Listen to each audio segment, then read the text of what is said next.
On va prendre des nouvelles de l'université d'Abomey-Calavi et notre invité ce matin, Marius Tchomakou, président de la Fédération nationale des étudiants du Bénin. Monsieur Tchomakou, bonjour. Bonjour, monsieur Tanguy. Bienvenue sur l'Actu Matin. Merci. Nous allons ensemble évoquer les sujets liés justement à l'actualité au niveau de l'université. On va parler des réformes qui sont en cours actuellement et qui vont changer certainement les habitudes chez les étudiants. On va parler des conditions des étudiants, on peut pas l'éviter. Et puis on va dire deux mots sur le militantisme au campus qui est devenu pratiquement chose en déclin ou en décadence ou en veilleuse. Je ne sais pas trop le mot qui vous conviendra. En tout cas, on fera la discussion. On va commencer déjà par les réformes qui vont changer certainement le cours des choses au campus. Et cela commence avec déjà cette décision du rectorat qui a mis en place une plateforme pour l'inscription en ligne des étudiants. Et je pense certainement que c'est un grand soulagement. Oui, merci, monsieur Tanguy.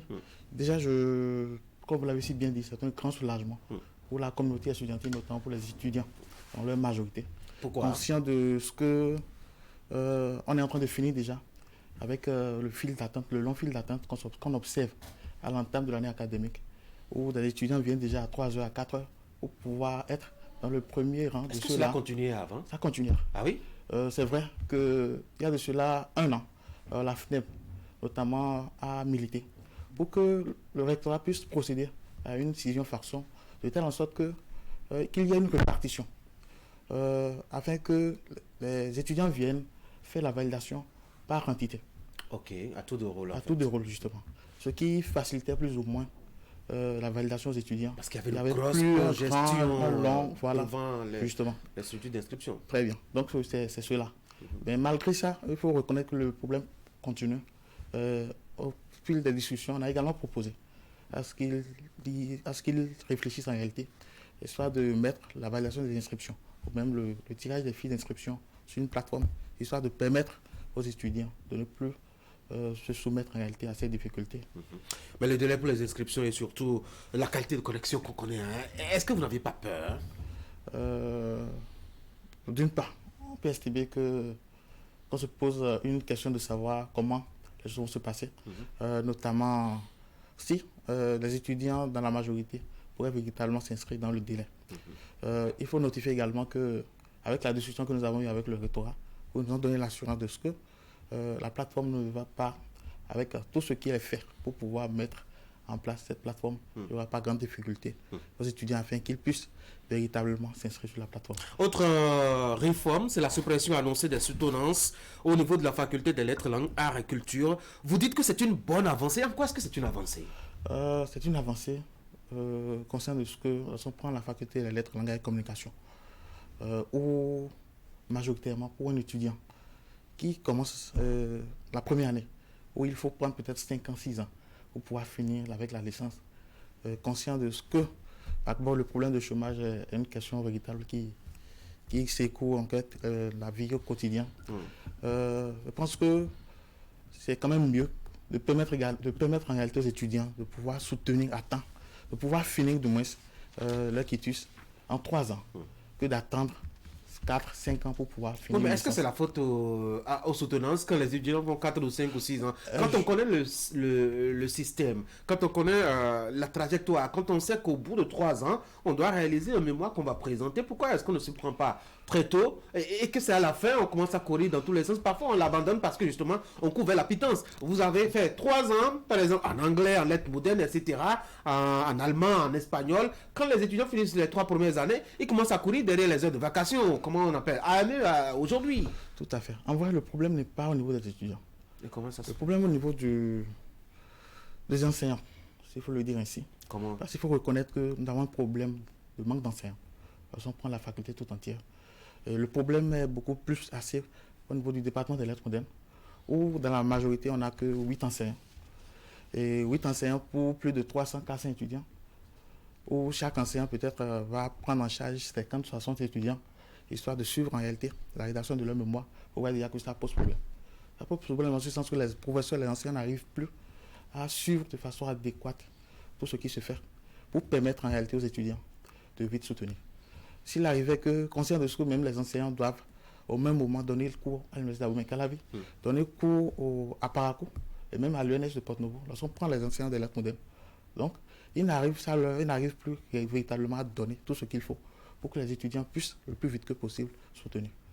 Et face à ça, nous autres en tant qu'organisation estudiantine, notre but, notre leitmotiv, notre intérêt, c'est faire en sorte que les étudiants, dans leur généralité, puissent avoir satisfaction, puissent quand même vite finir leur études et évoluer. Ah ben, est-ce que ça ne va pas baisser justement la qualité ou le niveau même des étudiants qui finissent avec une licence? Parce que c'est quand même une épreuve qui permet de rehausser un peu la qualité, le niveau de l'apprenant pour obtenir son diplôme. S'il faut juste faire un petit rapport et passer à autre chose, c'est trop facile ça, non? Je ne dis pas que c'est trop facile. Conscient que c'est vrai que ce n'est pas à nous autres étudiants de dicter la méthode que va suivre en réalité l'enseignant, l'enseignement du moins. Mais si l'autorité également, à un niveau donné, a reconnu et a jugé bon de faciliter les choses en supprimant la soutenance au niveau de la flaque. Oui, mais vous-même, qu'est-ce que vous pensez? Parce que vous aviez évoqué justement, je dois dire, l'exigence du marché de l'emploi. Est-ce que vous n'aviez pas peur qu'à la fin, vous soyez en face d'un marché qui vous demande un niveau que vous n'avez pas, alors que vous avez juste le diplôme? Nous n'avons pas peur. Nous n'avons pas peur en ce sens que en 3 ans, nous arrivons à accueillir le minimum. Et d'autant plus qu'il y aura déjà un rapport de travail qu'il faudra donc proposer, qu'il faudra soumettre en réalité aux enseignants afin qu'ils puissent également évaluer. Et pour ça, le problème ne se pose pas. Ça va juste tout simplement faciliter en réalité les choses. En dépit des conditions d'évaluation, de composition qu'on connaît, les affaires de triche, etc. Il y a eu des cas qui quand même ont éclaté, ou à la dernière minute, on a changé des épreuves, etc. Dans toutes ces conditions, vous pensez vraiment que vous aurez un bon niveau à la fin? Oui, je pense qu'on aura un bon niveau. On aura un bon niveau. Conscient de ce que lorsqu'on prend déjà tout ce qui se fait. Il faut reconnaître également que le problème est beaucoup plus profond. C'est tout un problème relatif en réalité au système LMD, qui en réalité ne favorise pas l'accélération des choses au niveau des étudiants également. Parce qu'on ne peut pas rester tout le temps à perdre 4, 5 ans, 6 ans pour pouvoir avoir une seule licence. Conscient de ce que lorsqu'on prend nos camarades qui ont les moyens et qui sont dans les écoles, ça va finir en 3 ans de façon respective. Donc le problème, on ne va pas regarder en réalité l'aspect là uniquement pour pouvoir rester là perdre tout le temps. Il faut également évoluer pour pouvoir permettre aux étudiants de finir le plus vite possible. On va changer d'axe à nos discussions. On va passer maintenant aux conditions des étudiants. Que se passe-t-il avec le transport? On ne voit plus les bus en circulation. Merci beaucoup, monsieur le journaliste. Je pense que le transport, cette question, c'est une question vraiment pertinente. En tout sens que le transport aujourd'hui est pratiquement mort, je vais dire. C'est vrai, il faut reconnaître que si le transport a pris ce coup, c'est suite à certaines situations, notamment des situations relatives au bus qui prenait feu à des moments donnés, où Madame la ministre a sorti une note pour pouvoir succéder à tout ça d'abord. C'est vrai que dans cette circonstance, c'était la meilleure des décisions à prendre, et tout en regardant la psychose de l'événement que nous avons connu à Dassa, où tout le monde s'affolait. Toutefois, il faut reconnaître que quelque chose est en train d'être fait. Ah oui, qu'est-ce qui se fait? Ce qui se fait déjà, c'est qu'il y a de nouveaux bus qui sont en cours.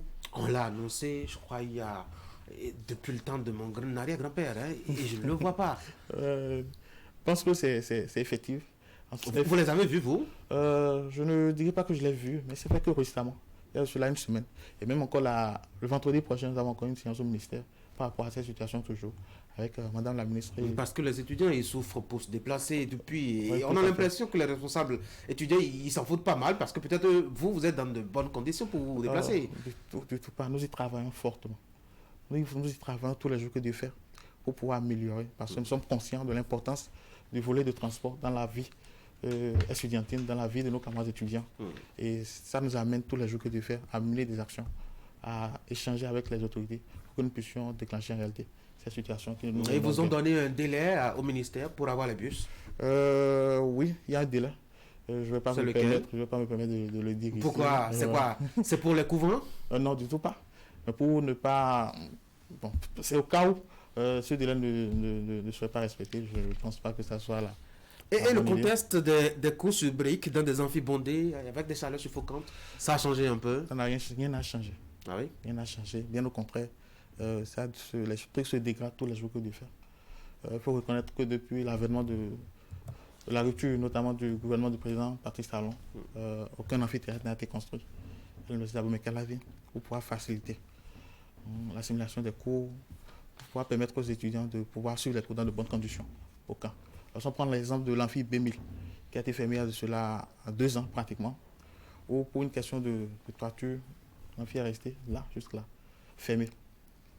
On a essayé de mener des démarches, tantôt c'est ci, tantôt c'est ça. Vous n'avez pas compris pourquoi, à part la toiture, et quand est-ce que la toiture sera réparée? On ne vous a pas dit? Non. Pas cherché. Bon, après les discussions, ça fait que c'est une agence en réalité qui devrait s'en occuper. Mais malgré les démarches, malgré tout ce qui se fait, toujours est-il que la situation reste telle. Tout comme toi, nous continuons quand même à mettre tout ce que nous pouvons faire pour pouvoir Oui, mais tout cela ne vous plaît pas, mais on ne vous entend pas. On a l'impression que vous vous accommodez, que ça vous plaît très bien en réalité. Oh, du tout pas. Ça ne nous plaît pas. Et nous faisons l'effort de nous faire entendre. Comment c'est ça? justement pourquoi je voudrais également vous remercier pour cette occasion que vous nous donnez déjà de nous faire entendre. C'est vrai qu'aujourd'hui, il faut comprendre que nous sommes ne sommes plus du moins dans la dynamique de crier trop, de crier oh, oh, oh, oh. Mais de façon silencieuse, nous menons pas mal de démarches envers les autorités, histoire de porter la voix de nos camarades étudiants, de leur montrer combien de fois il est important que ces questions soient des questions qui soient véritablement évacuées. Dans nos échanges hier, pour préparer cette émission, vous aviez souligné ce volet qui marche très bien, tout au moins, la restauration. Apparemment, les plats, ils sont bien garnis, ils sont bien gras et surtout bien fumants aux heures et aux rendez-vous indiqués. Je ne dirais pas que les plats sont bien garnis, mais c'est bien le contraire.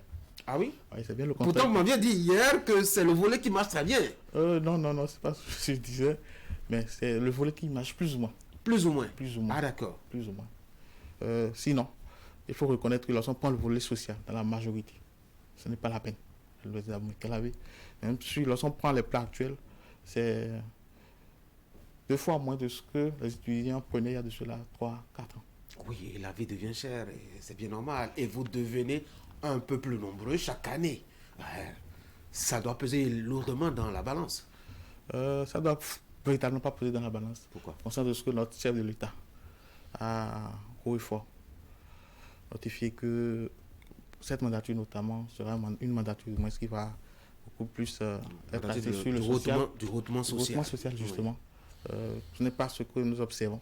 Lorsqu'on vient à l'Université de Calavi, ou lorsqu'on prend même le course, le repas sera servi pour un temps donné où il y aura des situations de part et d'autre, des situations relatives à la passation des marchés, des trucs comme ça, qui ne permet surtout pas aux étudiants de pouvoir rester, de pouvoir vivre véritablement ce social-là.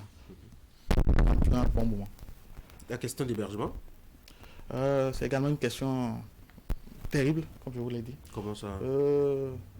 Tout ça dit un rapport d'hier social. Et lorsqu'on vient à l'Université de Calavi, ça ne marche surtout pas. Les bâtiments sont... La vétusté des bâtiments sont prend de façon logique. On prend tous les bâtiments de résidence universitaire, sans les bâtiments qui ont été détruits, parlant de KISS et autres. Ces bâtiments doivent en réalité contenir près de 2008 étudiants.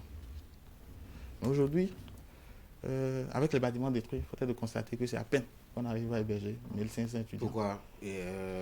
Parce que c'est mal réparti? Qu'est-ce qui se passe? Non, ce n'est pas parce que c'est mal réparti, c'est parce que certains bâtiments ont été détruits. Okay. Et le gouvernement, l'État n'a pas juste là. Il n'y a plus d'espace au campus pour construire des bâtiments. Il y a toujours d'espace. Ah oui? Il y a toujours d'espace sur le campus pour pouvoir construire de nouveaux bâtiments pour les camarades étudiants.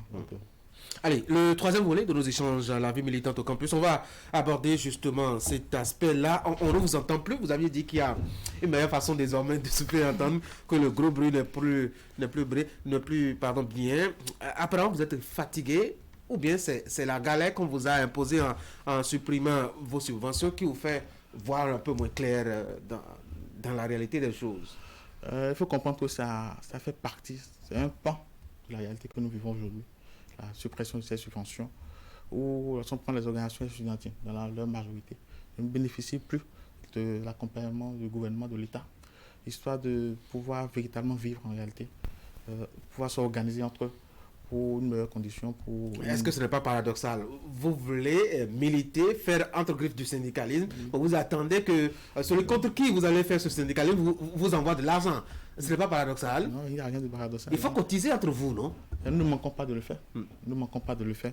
Et tout ce que nous faisons depuis un bon moment, c'est de nos propres efforts, de nos propres fonds que nous arrivons à faire en sorte pour que les organisations étudiantes en égalité puissent continuer à vivre. Il faut revenir sur la question de militantisme dans le monde universitaire. On vit aujourd'hui que, bon, les 3 organisations n'existent pratiquement plus. En tout cas, elles sont à faune. Et en plus de ça, elles se livrent à une guerre fratricide interne qui ne dit pas son nom. Je pense que quand même, depuis les années antérieures, notamment l'année passée, il y a eu beaucoup d'améliorations dans la relation entre organisations étudiantines. Si on parle de la FNEB et des autres organisations sœurs, il y a une relation vraiment adéquate, une relation fluide qui permet en réalité d'avoir des échanges pour le bien-être de nos comptes. Vous échangez avec l'UNEB ou avec l'UNCER? Oui, toujours. Sérieusement? Toujours. On n'est plus en concurrence et la guerre permanente et éternelle où quand quelqu'un lance un mouvement, l'autre est là pour casser et vendre les mèches? Non, du tout pas. Du tout pas. Parce qu'au-delà de tout, on est tous conscients que c'est l'union qui fait la force. Et c'est ensemble que nous pourrons véritablement porter la voix de nos camarades. Est-ce que vous avez créé un creuset pour souvent discuter? Oui, tout à officiellement? fait. Officiellement. Et ça marche comment? Vous vous êtes vu la dernière fois quand? On s'est vu le mercredi passé, le mercredi de la semaine passée.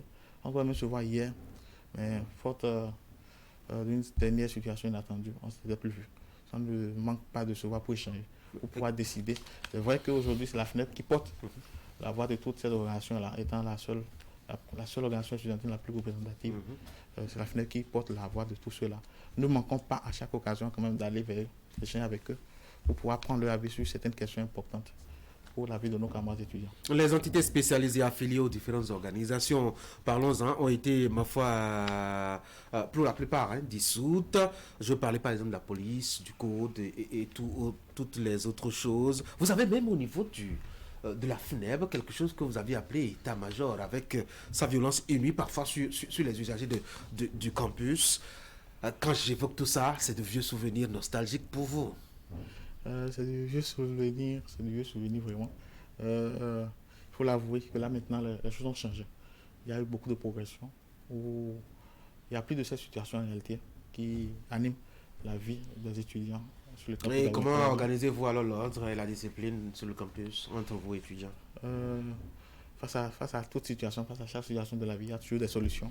Et déjà que lorsqu'on prend la FNEP, qui est une organisation étudiantine bien structurée, où déjà nous avons des dénombrements, notamment parlant des bureaux d'identité, des institutions spécialisées qui font un travail impeccable déjà à la base pour pouvoir dicter, pour pouvoir donner la ligne, la conduite à suivre en réalité à nos militants à la base pour qu'il n'y ait pas de dérapage, pour que les choses puissent bien se passer. Il faut noter que là tout de suite, nous essayons quand même de faire le minimum, le maximum de moins pour que il n'y ait plus de tapage et autres.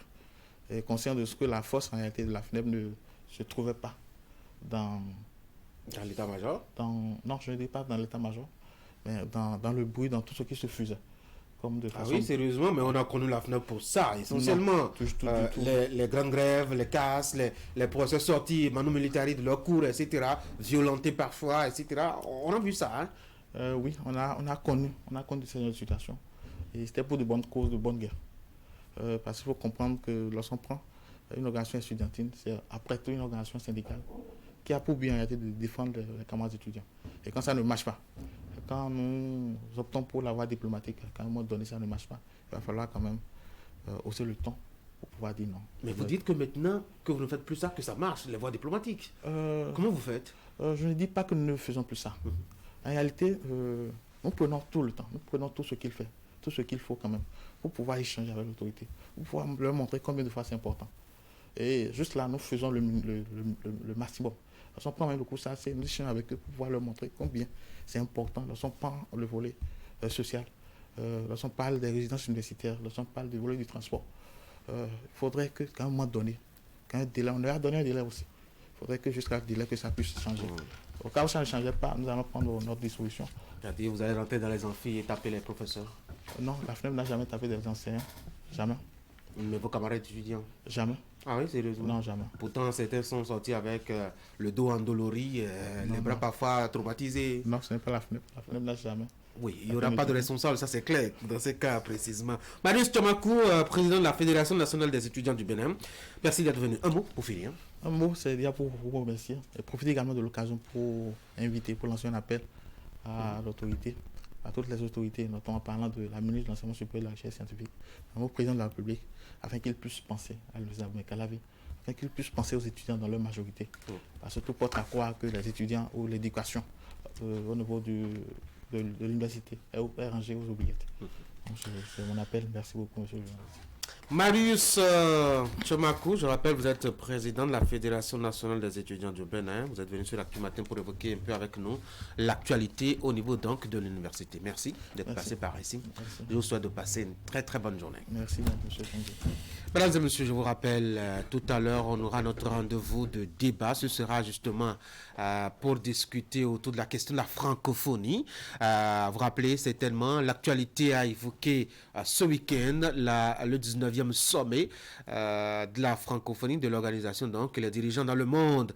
Il y a un partage, je dois dire, la langue française se sont réunis notamment en France pour échanger sur l'organisation, l'institution et son destin, son devenir. On dira 2 mots à ce propos. On parlera d'abord de la langue, ce qu'elle devient, ce qu'elle apporte au peuple qui parle de cette langue-là, qui parle cette langue-là. Et puis on parlera aussi de l'institution elle-même en tant qu'élément dans l'univers institutionnel, organisationnel en Afrique, sous les tropiques. Qu'est-ce que cela peut apporter, notamment aux pays africains, surtout qui traversent des situations assez compliquées et difficiles, les violences et les difficultés entre pays. Je vous rappelle que la RDC continue de se plaindre du Rwanda et des incursions de ces forces armées. Je ne vous rappelle pas la situation entre le Niger, le Bénin, le Nigeria aussi entre-temps. Qu'est-ce que l'organisation pourrait faire dans ces genres de situations? Qu'est-ce qu'elle fait quand il s'agit de crises, notamment institutionnelles et politiques, nées des questions liées aux révisions constitutionnelles accouchant de 3e mandat et autres, de coups d'État et autres? Voilà les sujets qu'on va évoquer lors de nos débats. Pour l'instant, on n'en est pas encore là. On va vous faire le point, je dois dire, de l'actualité santé avec la spécialiste ce matin qui va s'intéresser au cancer du sein. Nous sommes pendant le mois d'octobre. Justement, le mois est consacré à cela. Elle est bien installée déjà. Voici la transition pour parler santé.